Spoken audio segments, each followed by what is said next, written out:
All right, welcome in everybody on this Sunday night to the Rebel Report. My name is Michael Borky. Appreciate you being here. Hope all of you had a great and happy weekend. It has been brutally hot here in Mississippi, so hope you found a way to stay cool. And glad that you guys are here. Again, quick note, I told you last time, but just a reminder, will not be here on Tuesday, so no Tuesday live stream. Little man and I are going up to watch Team USA soccer play. Which I don't I mean, he's excited. And I was excited until whatever the heck yesterday was from them. But anyway, you guys aren't here to talk about that. But that's why we're going to be off on Tuesday. And so I'll see you guys again on Thursday. But here tonight, we're talking about the House settlement. It got approved late on Friday night, like after 9 o'clock on Friday night. And look, there's a lot of hyperbole in the reaction to it, but also it's true. I mean, college sports has now officially changed forever. Now, it's already been changed. They've already been professionals. They've already been getting paid, but now this is the schools directly paying the athletes a percentage of the revenue. It's not anywhere close to over. This does not, it's called a settlement. Frankly, I don't think it settles anything. I read the statement from the ADs and all that stuff. It's not anywhere close to over. But more importantly for this podcast, is it bad for Ole Miss? Is the House settlement getting approved ultimately bad or good for Ole Miss? That's what we're talking about tonight. Don't forget to subscribe wherever you get your podcast. Just search Rebel Report if you're watching or listening over on YouTube. You got a podcast app on your phone. Search Rebel Report, subscribe. If you like what you hear, leave a rating and a review. And if you're here on YouTube, like and leave a comment and all that good stuff as well. I would appreciate you doing just that. And before we get into it, I want to tell you the podcast is brought to you in part by Toyota of Brookhaven. They're on Exit 40 in Brookhaven, but you don't have to live there to shop there. So I tell you guys all the time, I had a very bad car buying experience from a different dealership in my backyard because I went the convenience route. And I didn't get treated the way that you will get treated at Toyota of Brookhaven. Tell them I sent you $1,000 off on me. $1,000 off on me. Just tell them that I sent you. When you get there, they have a service department. So if you live in the area, Monday through Friday, 7 to 7, one of the highest rated service departments in the state, so they can take care of your car. But more importantly, they will take care of you if you're looking for a new vehicle. It's a big purchase, and you want to do it with people that will actually take care of you and treat you like a person. That is what will happen at Toyota of Brookhaven. They have great in-house financing, an awesome new and used selection. And again, $1,000 on me. Just tell them that I sent you. So one thing that I am my own worst critic. I actually had a conversation with one of my bosses the other day just about how I don't think Monday and Tuesday's radio shows were good. And it was like totally my fault. I am my own worst critic. I probably overanalyze myself sometimes. This is kind of what I do, but I care very much about you guys in our radio audience because you guys are what allows me to do this and pay my bills and all that stuff. One thing that I know that we've done well over the last couple of years, especially the last 6 months or so, is informing, especially our radio audience, but I think you guys have heard a lot of it as well. But informing our radio audience about what the House settlement is, what it means, the progress of it. Hey Dad hates it because he just wants to talk about games, and I respect him and love him for it. But there's a reason why anytime something new came up with the House settlement, I brought it up and talked about it because I wanted you guys, for as much as I could, inform you. It's not like I'm some genius expert or whatever, but I tried to inform as much as possible about this because it's a big deal. And I noticed a lot of people on Friday after it got approved were kind of blindsided by it. Not our audience. They shouldn't be. And you guys should not be either. It is what schools have been preparing for a long, long time. That's why, as we talked about, they're selling Grove spots because they have to compensate for the $20 million that's disappearing from their budget to pay the athletes. That's why we talked about after the Mississippi State series, a lot of people on here and online were talking about, well, what does it take to move on from Mike Bianco? Well, when you sell out season tickets and the program is trending back in the right direction and it's making money with the House settlement, it would be a reckless financial decision. That's the kind of stuff that we've talked about over and over and over again. So you guys knew that this was coming. But in case you didn't, I'm not going to get into every detail of the House settlement and what it is, and the the backdating 10 years and how they came to that conclusion. I'm just going to get to the important part. If you want to read the entire thing, Ross Dellinger is the best. He's a friend of our show.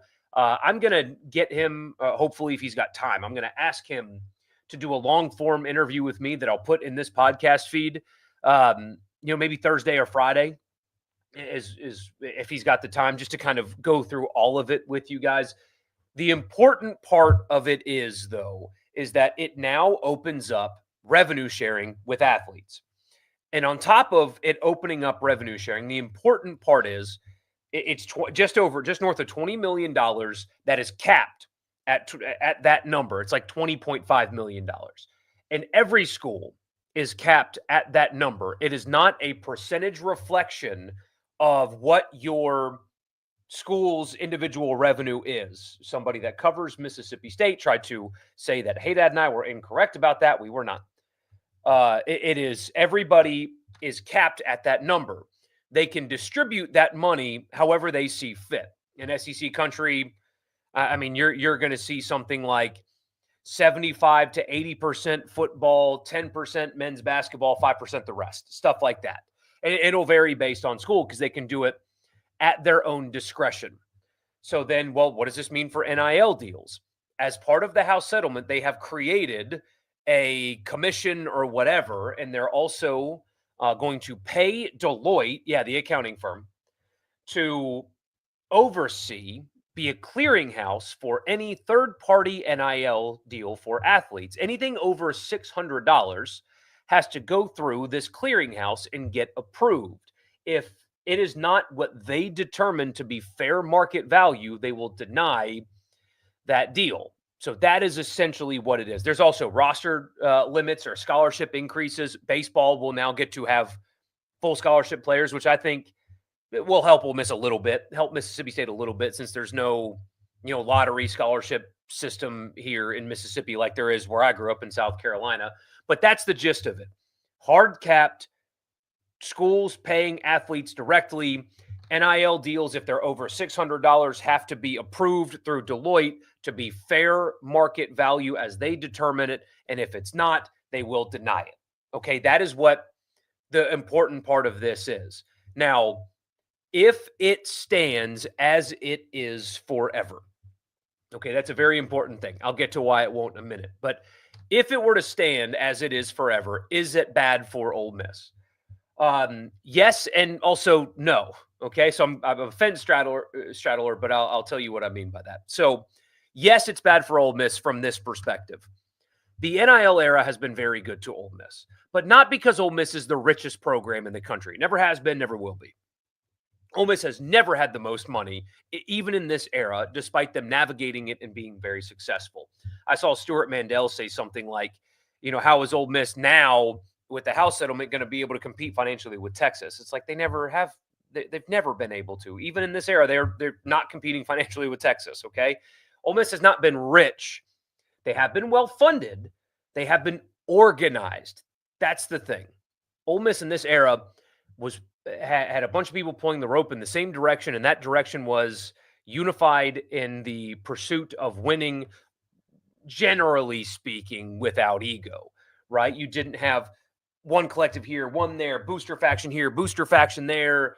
It was very easy for Ole Miss because of people that were involved in the organization of the Grove Collective. And also, I, as I've said before, and as you guys have said to me before on here, that the NCAA investigation with Hugh Freeze kind of pulled back the veil of what college sports is really about. And Ole Miss fans were, the second you could pay players, it was boom, go do it, because it's always been a farce, and now it's time to strike back, that kind of mentality. So a lot of organization, people involved, really smart people that put that together and have run it well. Very wealthy people have donated. The fans crowdfunded the heck out of it. It was really good. All of that was really good for Ole Miss, and they have thrived in that era as a result. Why it could be bad is because all of that technically would go away. If you have a clearinghouse denying NIL deals because they're not fair market value, then other people who are not as organized can catch up. Take Florida, for example. Florida has a much larger alumni base than Ole Miss, but Ole Miss has been much better and more organized in this era. Think about the Rashada deal with Florida. I mean, they gave a guy a contract worth a dollar amount that they didn't even have for one player, let alone everybody. And it became a disaster, and there was lawsuits and all that. And it happened at Ole Miss. Take their in-state rival, Mississippi State. Their first NIL collective, I'm not kidding, you guys may not remember this, was baseball only. That was their first NIL collective. Mississippi State started behind because their first collective was baseball only. Ole Miss was kind of a trailblazer on that. So this era has been really good to them. And if everything gets hard capped, truly hard capped, that removes that part of Ole Miss's advantage.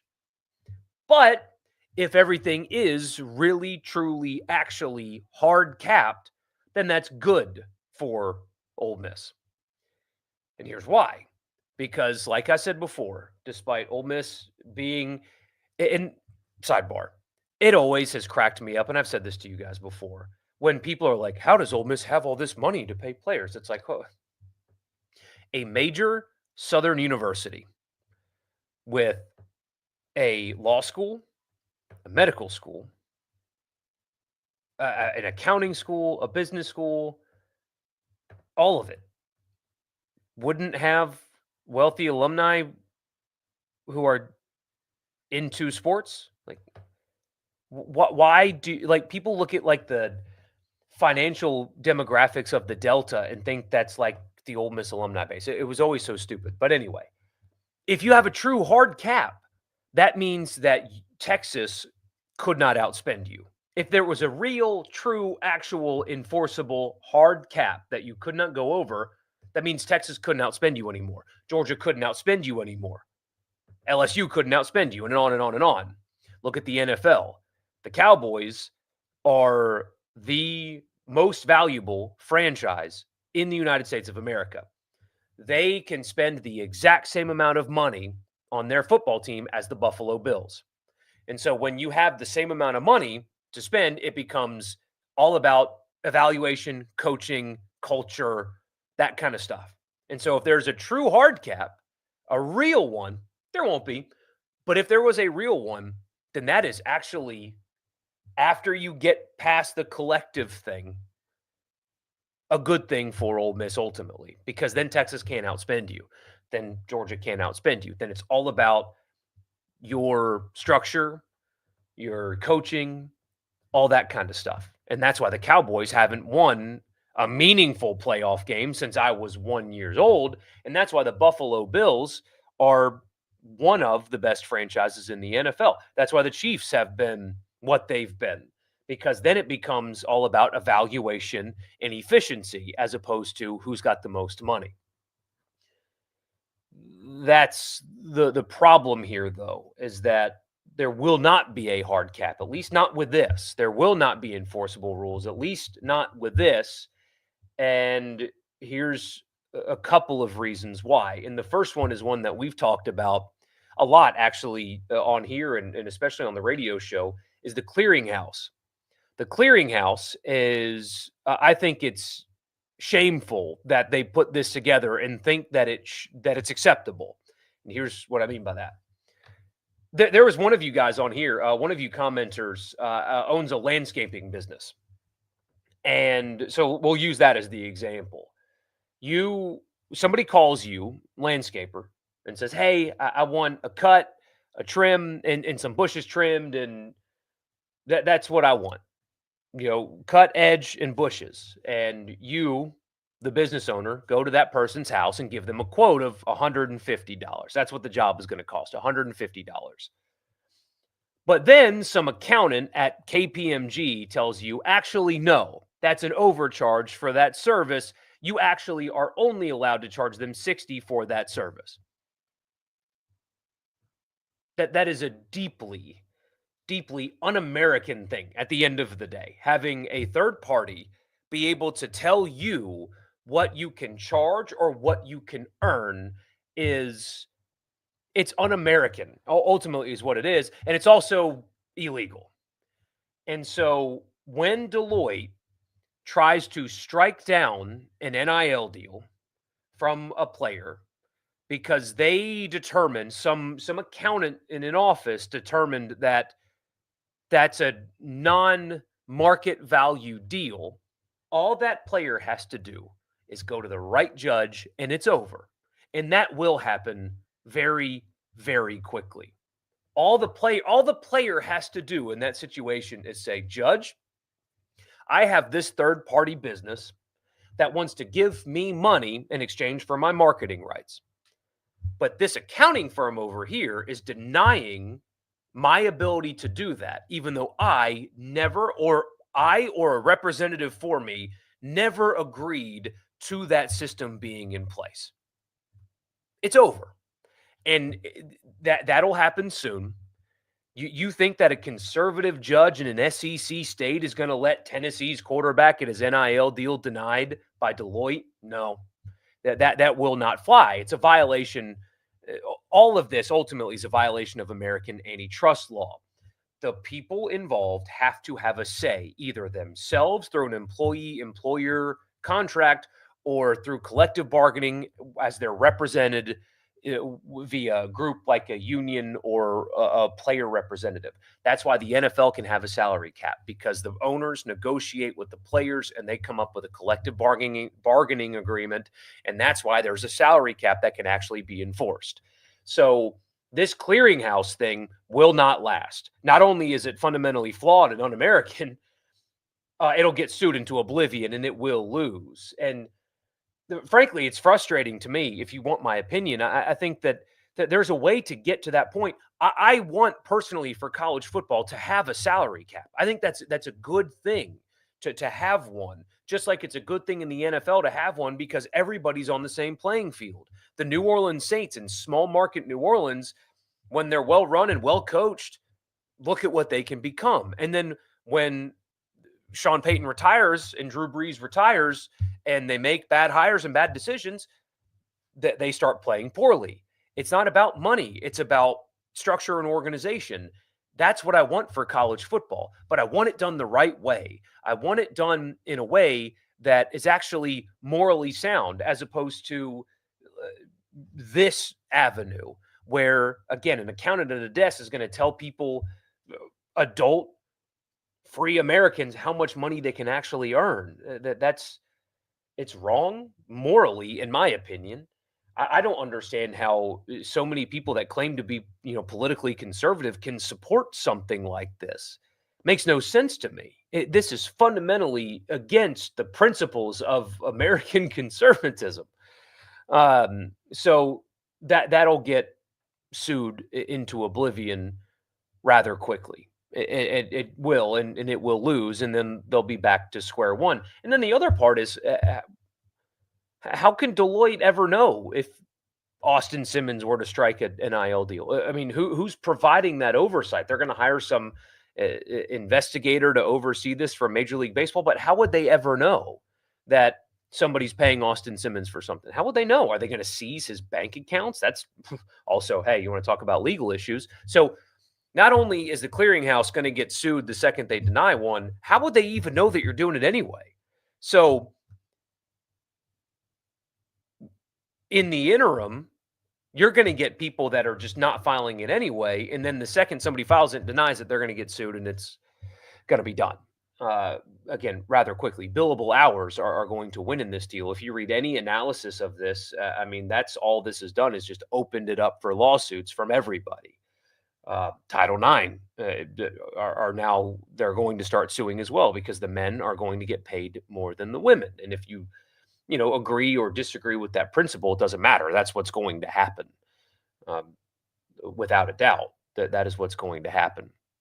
So that'll be also dispatched rather quickly. So this, to me, this is just putting a sock on a leaky faucet. It calms things down temporarily, but the best part about this for you, the Ole Miss fan, your football and basketball roster has already been paid for. Like there's no more deals getting made. They've all been done, or at least should have been done. And so none of them are even subject to the initial wave of the clearinghouse anyway, because they happen before the settlement. And so by this time next year, when you're recruiting your next basketball class, for example, it'll already be over, in my opinion, by that time. So I want structure. I want rules. The chaos is off putting to me and everybody else, but this isn't the way. And they're going to find out that this isn't the way. And the lawyers are going to win again. The only way you get out of this is if you get some kind of antitrust exemption or you collectively bargain with the athletes. And I don't know what they're waiting on. I think partially they're still waiting on the window to break away, and they'll collectively bargain then because it's a smaller amount of athletes that they'll have to do it with. They can break football away from the NCAA and do it there. They can break men's basketball away and do it there. Maybe that's what they're waiting on. But this does not solve anything. You wait and see. This won't solve anything. We'll get to your comments after I tell you the podcast is brought to you in part by Advantage Business Systems. Check them out online. They're at absms.com. And when you are there, tell them I sent you, because if you're a Mississippi business that needs office technology, anything technology related in the office, they'll give you a free technology assessment on me. Anything from copiers and printers and mail machines to cloud storage, data security, absms.com. That's the website. Advantage Business Systems for all of your Mississippi office technology needs. And also Priority One Bank. They make you their priority every single day with their online banking platform. It's a one-stop shop. All you need is an internet connection, and you can do whatever it is that you need to do with your money, because Priority One Bank makes you their priority. Bank with me at Priority One Bank. It's a very interesting topic. No kidding. It's also crazy and frustrating. And Greg Sankey was playing golf with the president today. Who knows what's going to come from that? What do I think of the FPI rankings? Ole Miss at 13? That seems a little high to start the season, but 8-4 being their win-loss number felt about right until we know more about what Austin Simmons is, until we know more about what they are on the offensive line. So,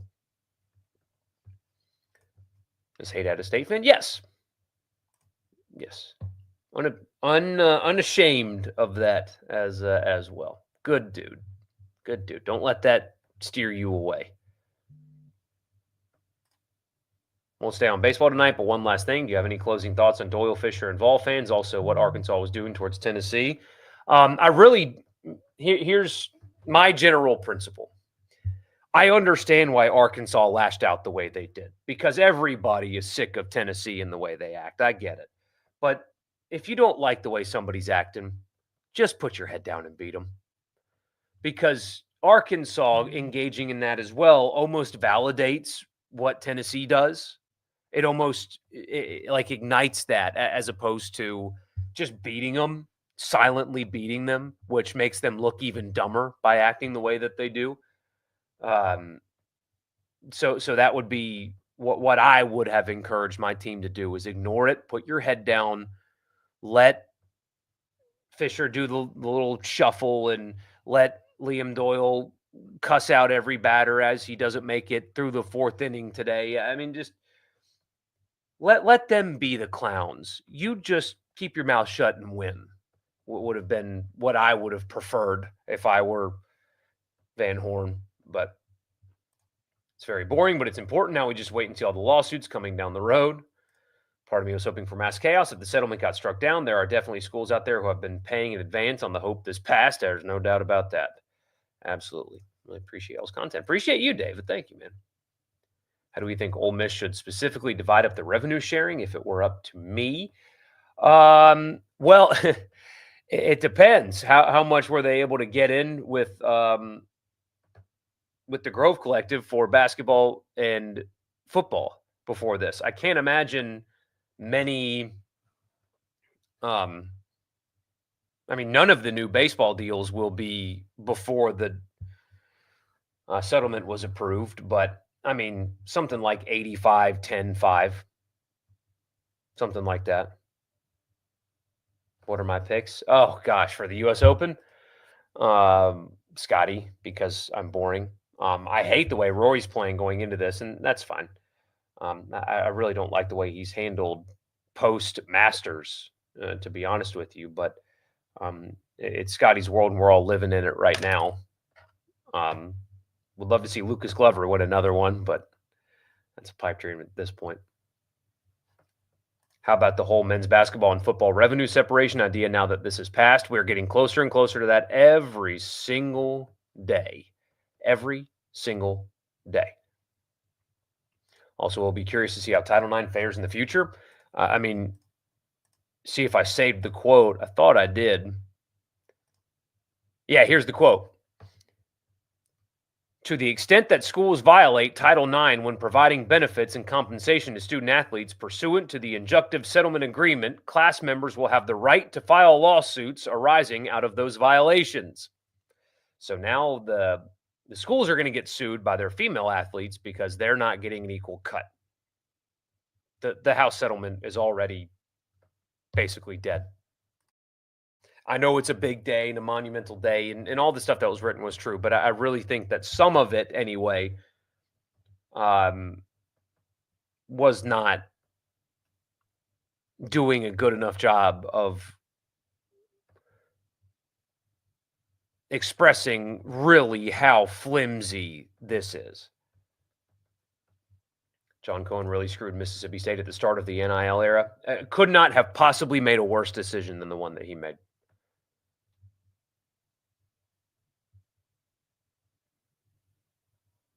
The hard cap is based off revenue. It's not. So as I explained before, it's for everybody. It's a blanket number for everybody.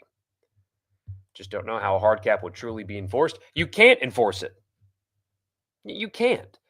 That's why this is so stupid. You cannot enforce it with how it's currently structured, because the second you try, you're going to get sued.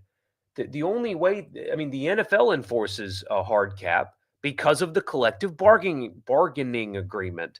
And if you violate it, if you violate any terms of those agreements, you get shot to the moon promptly. Promptly shot to the moon. You lose draft picks for tampering.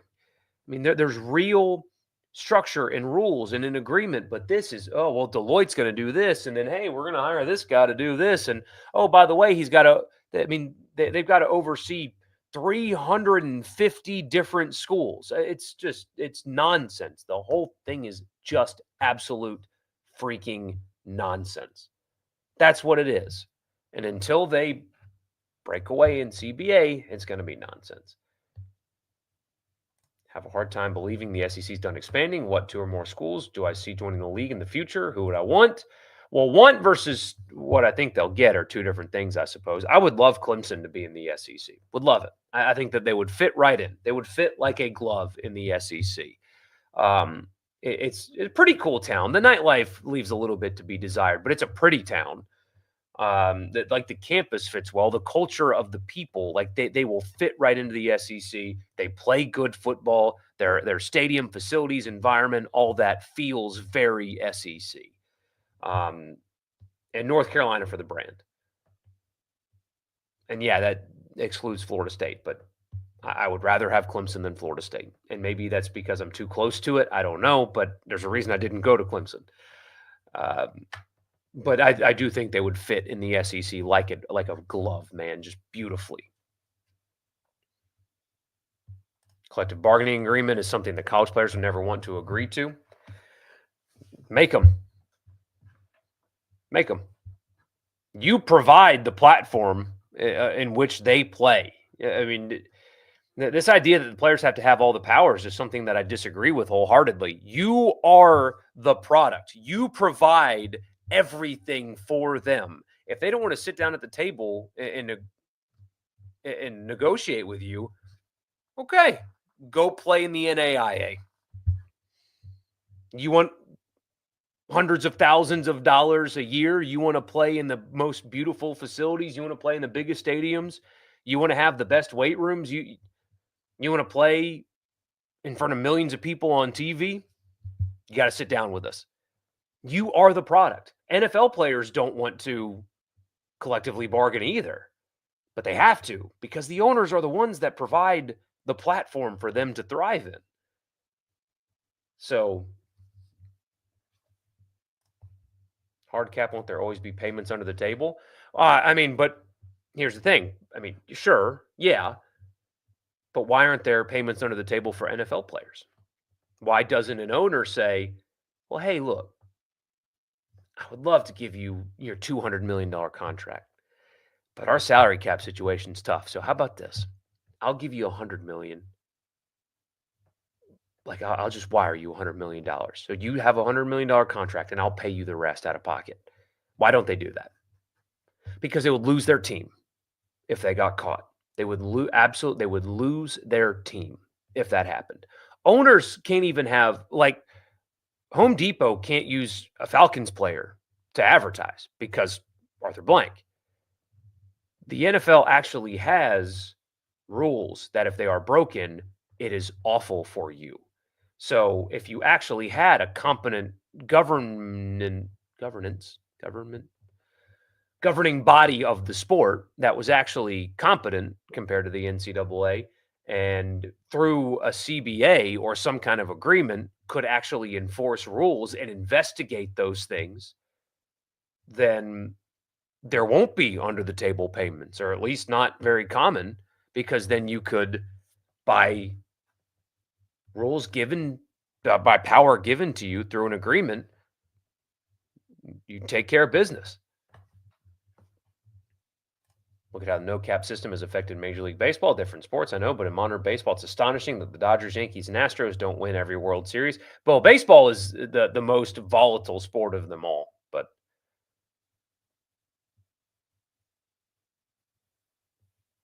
I think the inevitable, we're just going to get 5-year eligibility and JUCO not counting, so tons of players will be in college for years. It's not the worst thing in the world to have people stay in school longer. There will never be a way to get everyone to agree on something. All I know is that they need to find a way to stop the bidding wars and poaching and even the playing field. But you say there will never be a way to get everyone to agree on something. Why not? Why not?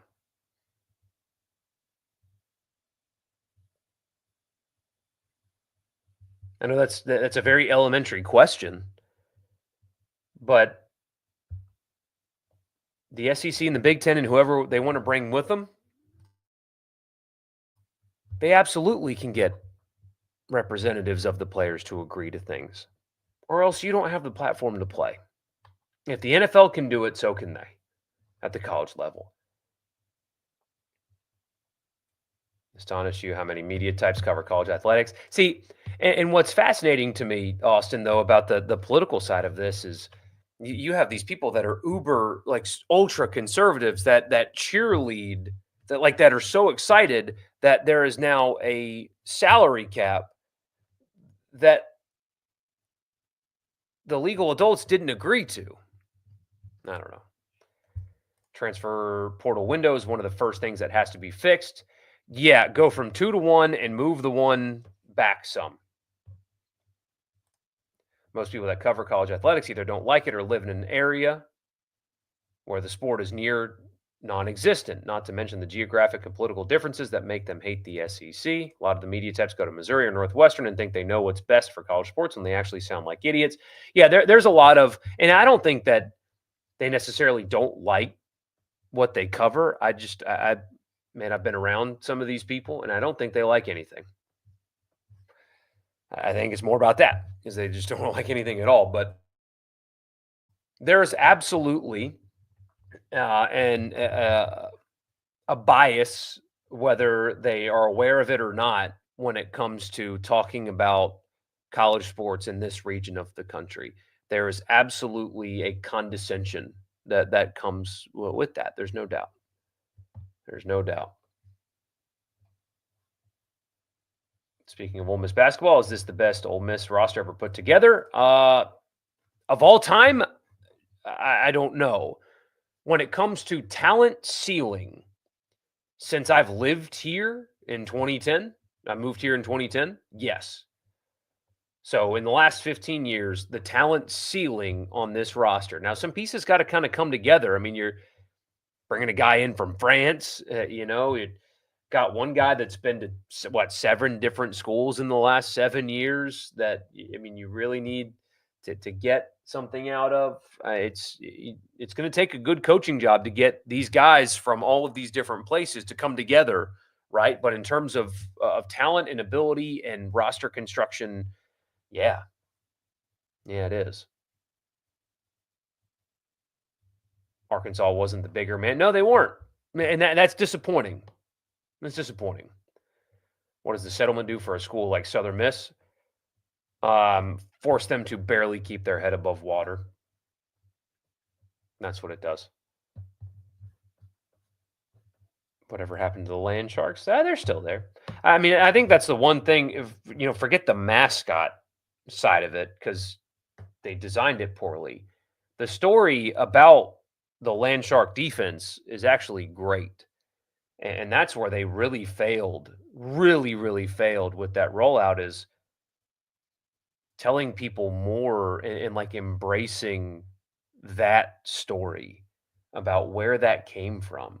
And in the Kiffin era, I don't really see it that much, to be honest with you. And that's something.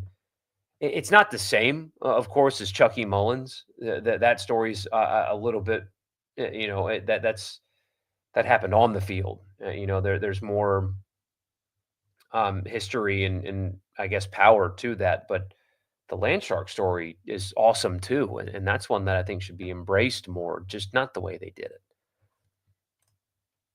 The female lawsuits will definitely be coming, without a doubt, very, very quickly. Remember the talk out in California about how every athlete deserves the exact same financial cut? Is there going to be a school stupid enough to actually do that? No, there won't be a school that's dumb enough, but I'm certain there's a politician that will try to force a school to do it that way.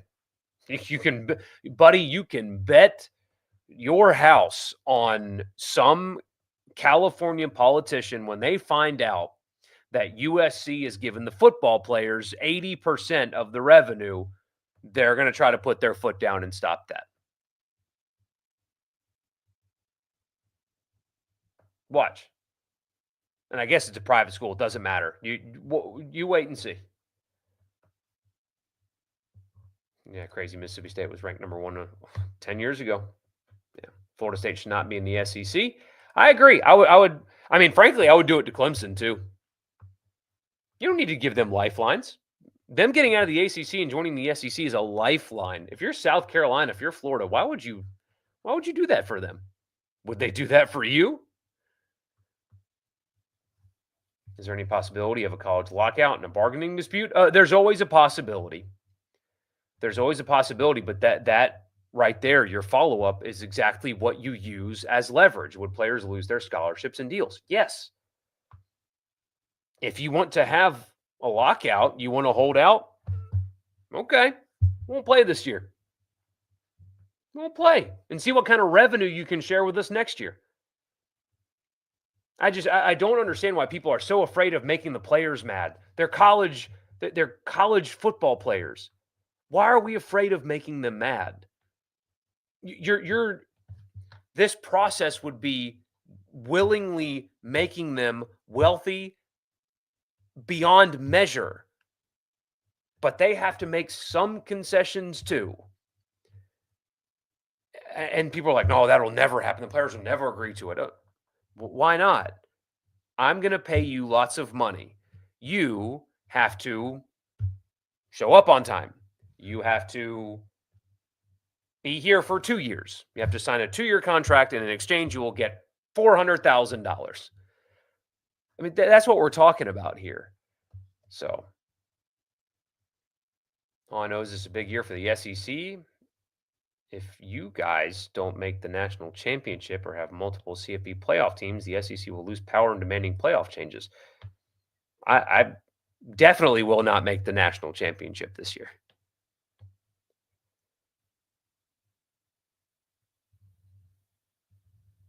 Has to be an even number amount of teams. All right, yeah. Well, of course. That they would definitely add to.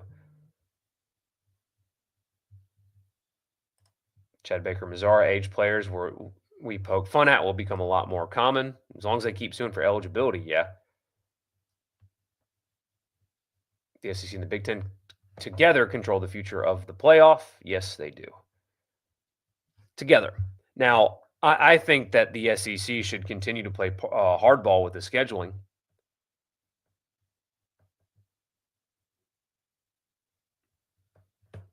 I do. Don't give in. It's not your fault that they went to 9 conference games. Do they want the expanded playoff or not? With Chris Beard's track record, the potential for the basketball team is very high, huge.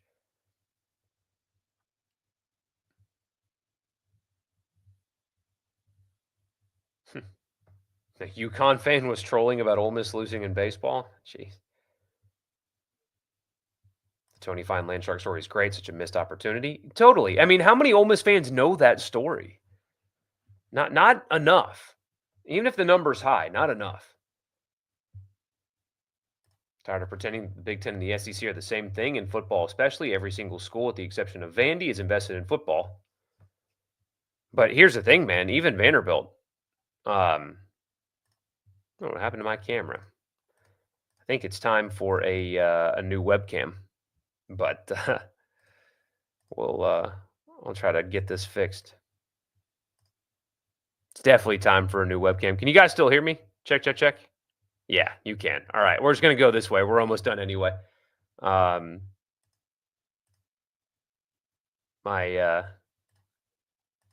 webcam is done. Anyway, it's done. I got to get a new one. Summer 2020 was such a disaster. Don't want to sound political, but the whole COVID thing, that season in general, was a complete joke and has put the fast track on the mess we have now 100%, because people just thought that you just had to just give.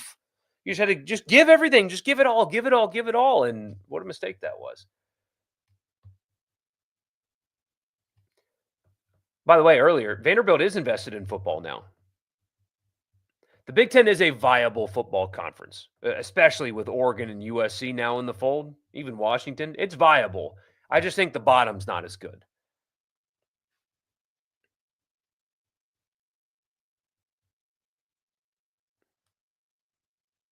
Lockout or strike, cool. Scab players from the frat house. Yeah, I mean, I grew up on FCS football. I promise you, they can find players to play if that's what it can. But it wouldn't come down to that. Leaders just have to have the willingness to go make these difficult decisions. That's what this comes down to. They have to be willing to bite the bullet and make a difficult decision and figure this out without being worried about what the initial reaction is, because nobody wants college sports to be the NFL. Nobody. But everybody that's a fan of college sports wants what the NFL has: structure, enforceable rules, salary cap. So do what you need to do to get that, and everything else about college football will stay the same. So, all right, guys, I got to run anyway. So the webcam went out. I've got to get a new one of these things anyway. But in the meantime, I will see you guys on Thursday. So again, we will be out of town on Tuesday, and we'll be back on Thursday. So anything that comes up between now and then, of course, we'll cover. In the meantime, you guys have a great week, and I will see you on Thursday.